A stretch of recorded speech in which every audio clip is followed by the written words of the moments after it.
to the gym with Ren-san.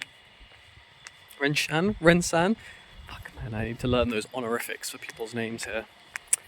And it was surprisingly hard. It was also surprisingly, some of it was super easy. It's like just jumping on a trampoline as a warm-up. It was pretty cute. And then some of it was like, it was just loads of core. And at one point, I just couldn't do the core exercise. And I don't know if it was because it was like a skill thing. Like I'd just never done the movement before on like a big ball. And so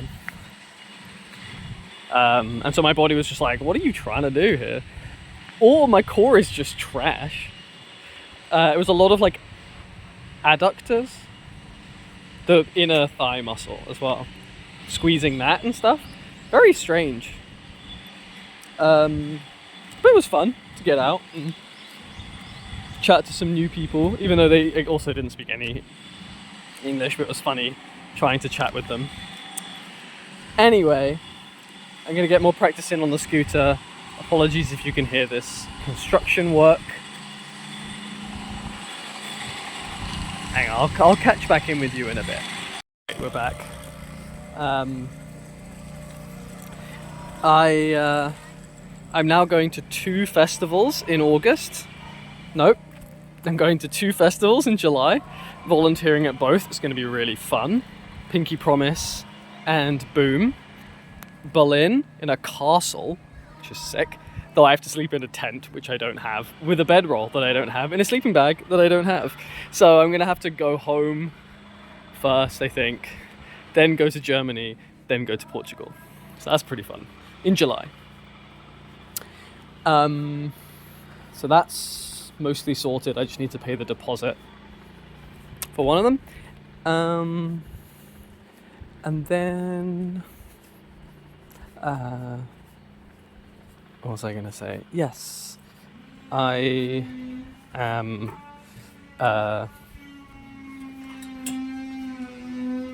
I think this is the end of my Japanese language learning arc for now. I always knew going in it was going to take a really long time if I wanted to do it properly, and I was fine with not reaching the end of it. I knew it would be like a years long process, and if I'm honest, I think it was a great... I realise I started that as if I was going to say something negative, which I thought that I might, but I'm not. I think it was a really good experiment. I'm very glad that I did it. It taught me a lot about language learning, and I'd like to keep learning languages on the side, kind of no matter where I am, because no amount of learning a language is a waste, and it's fun to even know like a really small amount and to understand the language a little bit. Plus, if I ever come back to it, I have a base. So that's pretty cool. Thing is, when I thought that I was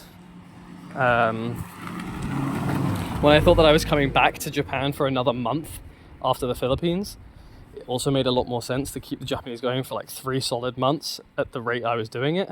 I would have got like maybe up to like a couple 100 hours and stuff, which would have been really useful. But I think that I am going to switch and start learning French instead. I have a friend, Emmanuel already speaks fluent French, obviously, so that would be a great person to practice with. It's very applicable and useful while I'm in and around Europe. I think it sounds very beautiful. I've always wanted to learn it. I already have a reasonable base of it from studying it as a kid, but I need to brush up on a lot of stuff, obviously. And I think there'll be a lot of content and stuff out there for me to learn. And then when I come back to an Asian language, maybe I come back to Japanese, maybe I go back to Mandarin. I don't know. But I think I would like at least one language that I get to a reasonable level of fluency. next. So, hey, you know me, I say French now. Who knows how long that's gonna last? Oh, fuck am I? Oh, yeah. Could only last a few weeks as well. But yeah, we'll see. I'm gonna try and keep French going for a bit and see where I get to. Maybe I set myself another goal of 100 hours and see, like, because I reached like 70 hours of Japanese. Maybe I try it for 100 hours of French, see how different it feels. I think I am gonna do some vocab and stuff, like Anki Dex and like northern, like some grammar study and stuff. But I'm not sure. I haven't decided fully yet. But yeah, so Philippines soon. 2 more days. Excited. Gonna do some more practice on the scooter, and then yeah,